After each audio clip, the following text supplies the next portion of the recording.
You ever wonder why it feels so dang hard to make a good habit stick, but the bad ones, well, they seem to move in and never leave? We're always told to just find more willpower, just try harder. But what if the problem isn't you? What if it's the entire playbook we've been given? Today, we're going to look at a framework that completely flips the script on how we build habits. Oh yeah, we've all been there, right? January 1st hits, you're fired up, you're ready for a new you. You've got the goals, you've made the promises, and then life gets in the way.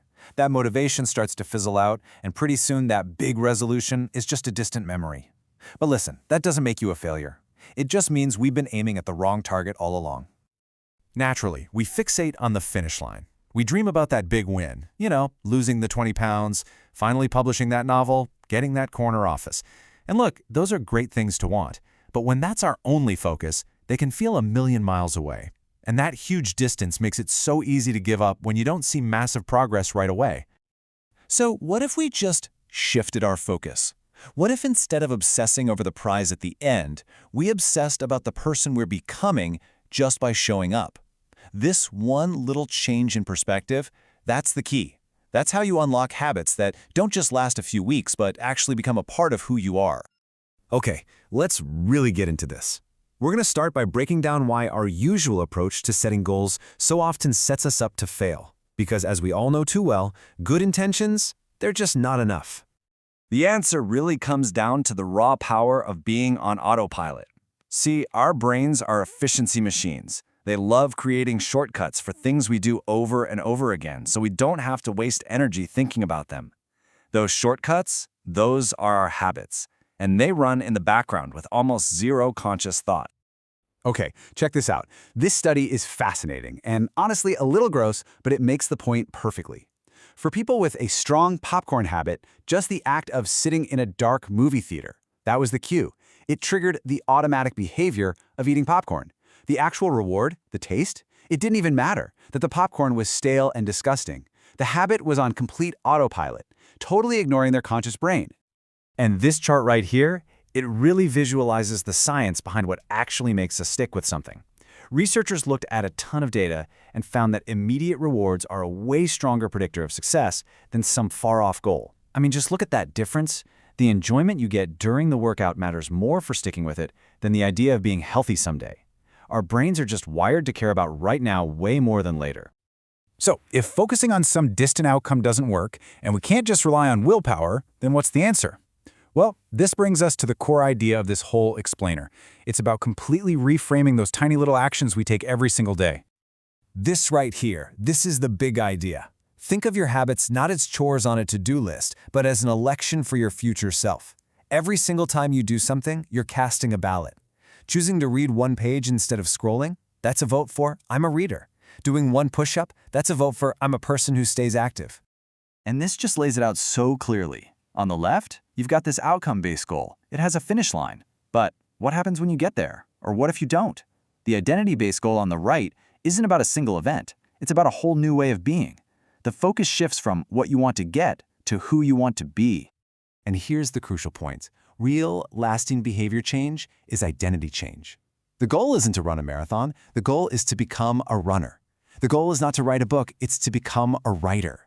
See the difference? When your habits are just a natural extension of your identity, you don't have to convince yourself to do them. You just do them because that's who you are. Okay, so if every little action is a vote, how does our brain actually count them? Now that we've got the why down, let's get into the how. What's the actual wiring in our brain that turns a single vote into an automatic habit? Turns out, every single habit we have, good or bad, follows this exact same four-step feedback loop. It starts with a cue, that's the trigger. That leads to a craving, the feeling of wanting something. Then comes the response, the action you take, and finally, the reward, which feels good and tells your brain, hey, remember this loop for next time. This table makes it super clear. Think about it. Your phone buzzes. That's the cue. Instantly, you get a craving to know who it is.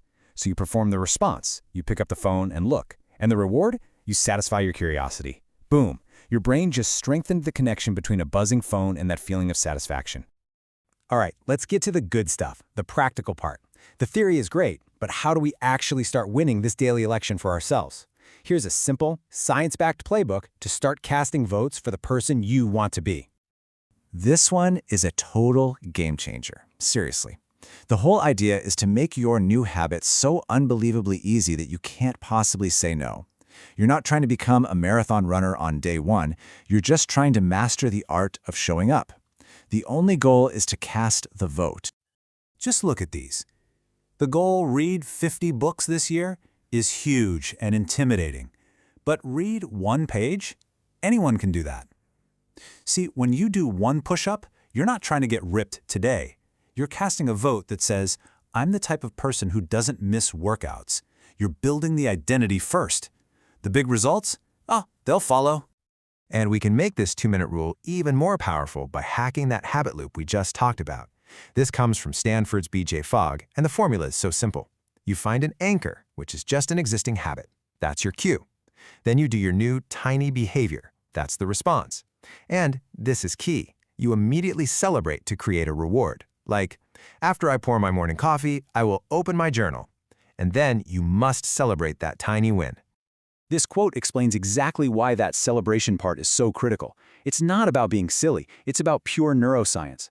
When you celebrate, even if it's just a tiny internal yes or a little fist pump, you create a positive feeling. That feeling is the immediate reward that tells your brain, hey, that was good, let's do that again.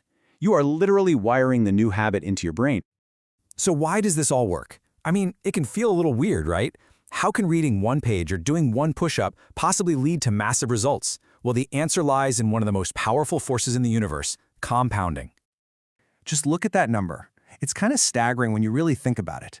If you just get 1% better each day, by the end of the year, you'll be nearly 38 times better. Those tiny daily votes for your new identity, they don't just add up, they multiply. They compound into something truly massive over time. And really, that's what it all comes down to. Our lives aren't defined by these huge, dramatic transformations. They're the sum of all the tiny choices we make, day in and day out. Those small habits are the proof, the evidence of who we believe we are. And in turn, that identity is what makes doing the right thing feel completely effortless. So, as you go about the rest of your day, just remember this. Every single action is a choice. Every moment is a chance to cast a vote. That election for who you want to be, it's happening right now. The only real question is, what are you going to vote for?